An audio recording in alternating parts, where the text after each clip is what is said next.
अंदर कैसे आ गए, वो भी बिना किसी से पूछे? ये औरत शेखर आनंद की पर्सनल सेक्रेटरी शालिनी थी, जो मुंशी जी की पहचान से वाकिफ नहीं थी। मैं यहाँ के चेयरमैन मिस्टर गुप्ता से मिलने आया हूँ। मिस्टर अभिनव गुप्ता इस कंपनी के वाइस चेयरमैन है और वो तुम जैसे सेल्समैन से बिना अपॉइंटमेंट के नहीं मिलते हैं। तो अब यहाँ से निकलो वरना मैं सिक्योरिटी बुलाऊं। सिक्योरिटी। गौतम के फोन पर अग्नि का फोन आने लगा। इससे पहले कि वो फोन उठाकर जवाब देता, उसका मोबाइल लो बैटरी के कारण स्विच ऑफ हो गया। तुम जानती भी हो किससे बात कर रही हो? ये जोधपुर के मुंशी जी, मुझे लेट हो रहा है, गुप्ता जी को बुलाइए प्लीज। हेलो। अभिनव गुप्ता मुंशी जी को अच्छे से जानता था। वो अपने काम छोड़कर तुरंत अपने केबिन से बाहर आ गया। देखो, मैं तुम दोनों को लास्ट वार्निंग दे रही हूँ। मिस कामिनी, ये तरीका है आपका गेस्ट से बात करने का? सॉरी सर, लेकिन शट अप। तुम्हें पता है ना, तुम्हारी इस बदतमीजी की वजह से तुम्हें इस कंपनी से निकाला जा सकता है।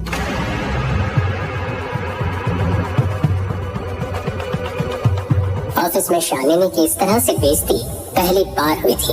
उसने शेखर आनंद को फोन पर ये सारी बात बता दी। वहीं दूसरी तरफ गौतम मुंशी जी के साथ ऑफिस की फॉर्मेलिटी पूरी करने में लगा हुआ था। तभी उसकी नजर घड़ी पर चली गई। 4 बज चुके थे। अब उसके पास सिर्फ 2 घंटे रह गए थे। वो जैसे ही डॉक्यूमेंट साइन कर ऑफिस से बाहर जाने लगा, उसे बाहर एक आदमी दिखाई दिया, जिसकी आंखों में गुस्सा भरा था। ये सब यहाँ क्या हो रहा है? पर अभिनव, तुम्हारी इतनी हिम्मत कि तुम अपने आप को चेयरमैन कराने लगे और शालिनी को फायर कर दिया। कमीने, तेरी हिम्मत कैसे हुई? बोल। मैंने मिस्टर अभिनव को ये पावर दी है और आज से वही इस कंपनी के चेयरमैन है।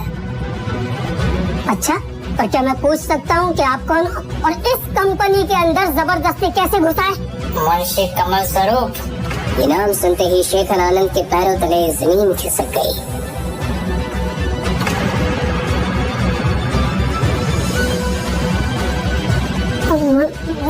मिस्टर कमल, आपने मुझे पहले नहीं बताया। आप मुझे पहले इन्फॉर्म कर देते तो हाँ, एक काम करते हैं, आप मेरे केबिन में चलिए, वहाँ चल के बात करते हैं। हाँ?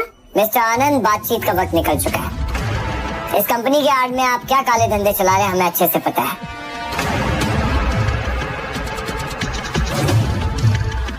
ये लीजिए। गौतम ने उनके हाथ में एक लेटर थमा दिया, जिसमें साफ लिखा था कि कंपनी का नया ओनर अब गौतम था।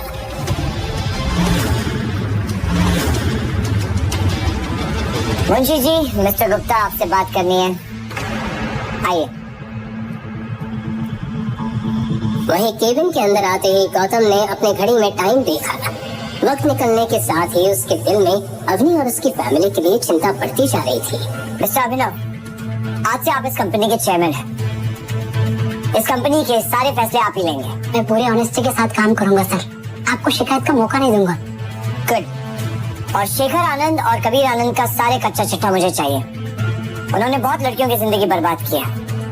उनके जेल जाने का वक्त आ गया है। आप टेंशन मत लीजिए सर, मेरे पास उनके खिलाफ बहुत सारे सबूत हैं मेरे लॉकर में।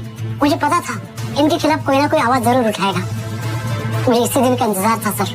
आज मैं आपको सारे सबूत दे दूंगा सर। नाइस। मुंशी जी, मुझे देर हो रही है, मेरा चेक दे दीजिए।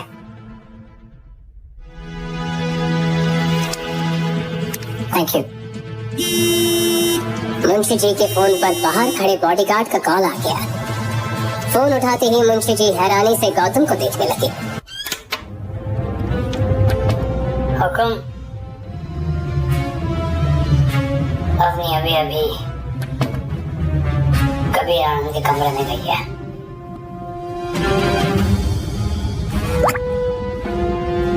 गौतम ये बात अच्छे से जानता था कि कबीर ने अवनी को अपने केबिन में क्यों बुलाया था। उसके केबिन में एक ऐसा ड्रग रहता था जिसे वो हर लड़की को उस पर इस्तेमाल करके उनका फायदा उठाता था। ऑफिस में बहुत सारे लोग इस सच्चाई से वाकिफ थे, लेकिन सभी लोग कबीर और शेखर के खिलाफ आवाज उठाने से डरते थे। आज कबीर कंपनी के नए मालिक गौतम के गुस्से का शिकार होने वाला था।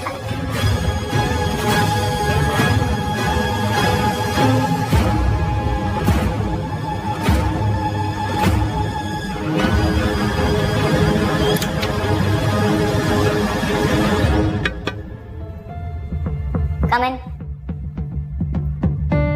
मुंशी जी की बात सुनते ही गौतम चेक लेकर कबीर के कैबिन की तरफ चला गया।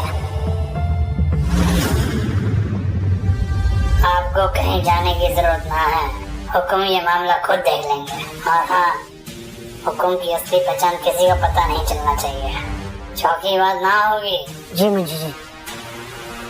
अब नहीं कम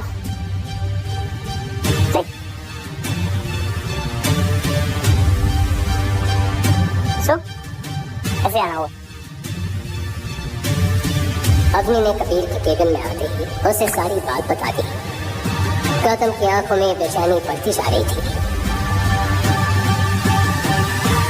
अब नहीं, इतनी बड़ी बात हो गई और तुम मुझे भी बता रही हो। इसे तो तुम्हें बहुत पहले बता देना चाहिए था। अरे नहीं कबीर, मैं ड्रिंक नहीं करती। ये क्या बात हुई? तुम यहाँ तक आई हो, तुम्हें एक ड्रिंक तो लेना पड़ेगा। नहीं कबीर, मुझे बस पैसे लेकर जल्द से जल्द शॉप पर पहुंचना है। ओ हाँ, तुम्हारे पापा तुम्हारा वेट कर रहे होंगे ना। मैं भी तुम्हें चेक देता हूँ। वेट।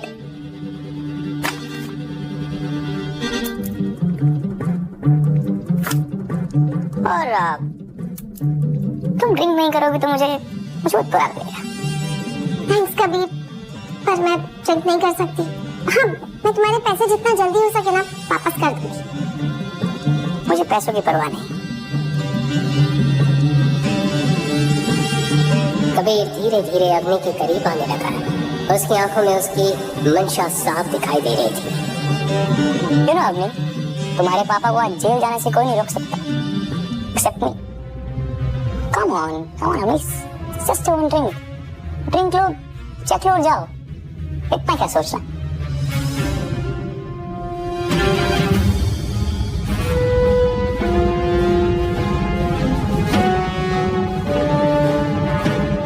कबीर, ड्रिंक करने के बाद तुम पक्का मुझे चेक दे दोगे ना? ऑफ कोर्स, पैसा मेरे लिए इतनी बड़ी बात नहीं।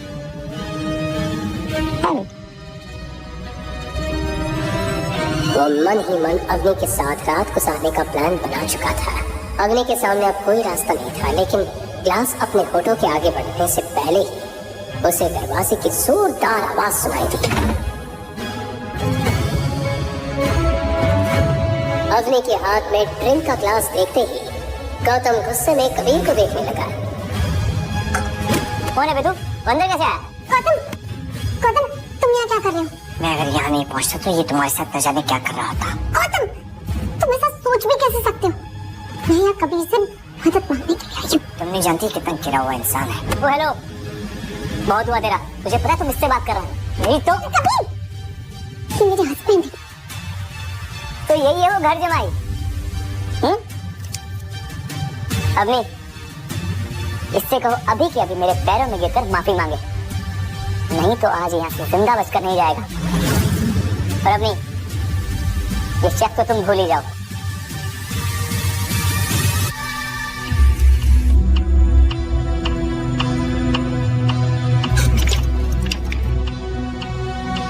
You know, 3 साल पहले तुम्हारी तरह एक आदमी ने मेरे कैबिन में घुसने की कोशिश की थी। उसकी फैमिली वाले उसकी लाश आज तक ढूंढ रहे हैं।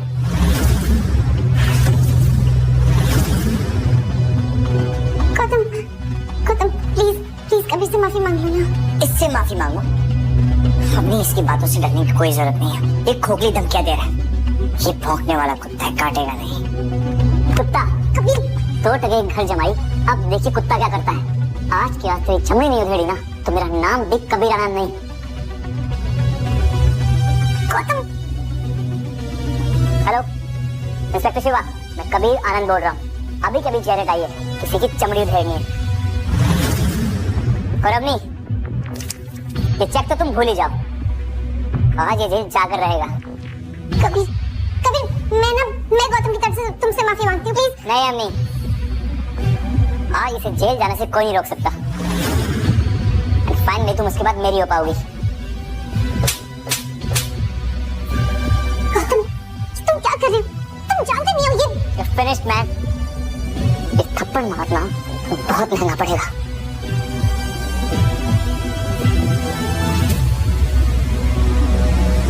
डैड, इस कुत्ते ने आपके बेटे को थप्पड़ मारने की कोशिश की है।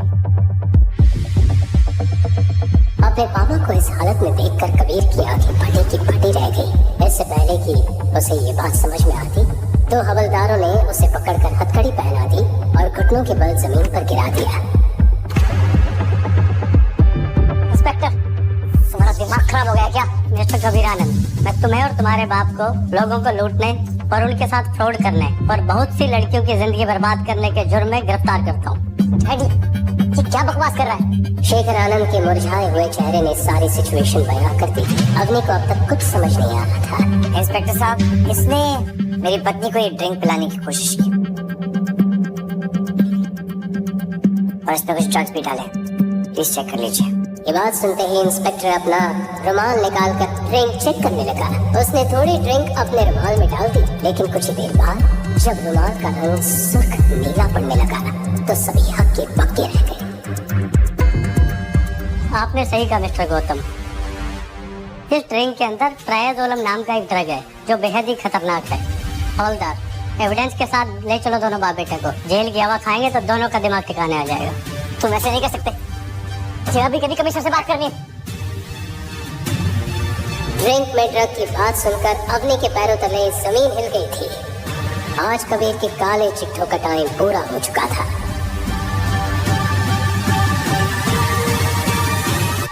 अग्नि, गौतम के पास बताने के लिए बहुत सारी बातें थी, लेकिन वो इस वक्त अपनी सच्चाई नहीं बताना चाहता था। अब घबराने की कोई जरूरत नहीं है, उन्हें उनके किए की सजा मिल चुकी है। गौतम ने अपनी जेब से 30 लाख का चेक निकालकर अग्नि की तरफ बढ़ा दिया। ये देखो, डैडी जी को बचाने के लिए मैंने पैसों का इंतजाम कर लिया है। लेकिन इतना बड़ा अमाउंट तुमने इतनी जल्दी कैसे अरेंज किया? गौतम अगर सच बताता तो बहुत बड़ी मुसीबत में फंस सकता था, इसलिए वो बिना कुछ कहे खामोश रहा। गौतम, मैं तुमसे कुछ पूछ रही हूँ, तुम्हें ये चेक किसने दिया? वो मैंने अपने एक दोस्त से उधार लिया है। उसकी कंपनी में बहुत सारा फायदा हो गया था तो उसने मुझे उधार दे दिया।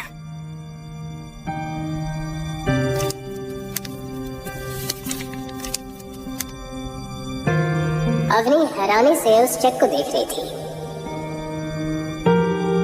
हम ये पैसे आराम से वापस कर सकते हैं, उसे पैसों की जल्दी नहीं है।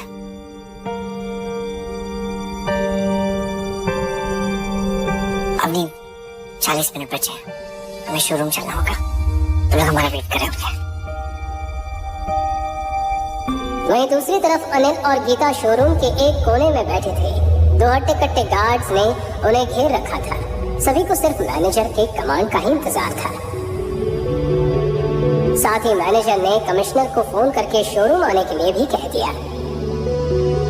10 मिनट रह गए और तुम्हारे दामाद और बेटी भी गायब है। मुझे नहीं लगता तुम लोग पैसे दे पाओगे, इसीलिए जेल जाने के लिए तैयार है। अग्नि बेटा, पैसों का कुछ इंतजाम हुआ? मेरा तो जी गले तक आ गया है। मॉम, डोंट वरी, ये रहा चेक।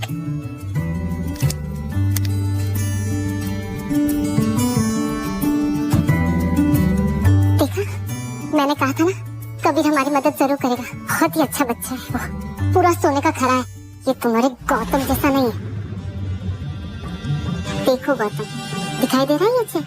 ये तुम्हारे औकात से बाहर की बात है। कबीर मेरी बेटी का दोस्त है, मेरी बेटी, और तुम अब आज के आज ही मेरी बेटी को तलाक दे दो। अब मैं अपनी बेटी की जिंदगी तुम्हारे जैसे निकम्मे के साथ नहीं देख सकती। क्या क्या ख्वाब देखे थे मैंने अपनी बेटी के लिए, और तुम जैसा भूत हमारे पल्ले पड़ गया। अरे तुम जैसा आप सोच रही है वैसा कुछ भी नहीं है। दरअसल वो तो चुप ही रहे, तो सही और गलत दिखना ही बंद हो गया। ये आदमी तेरे पल्लू से बन गया है, तो उसे छोड़ क्यों नहीं देती है? कबीर का नाम सुनकर अग्नि को ड्रिंक वाली बात याद आ गई।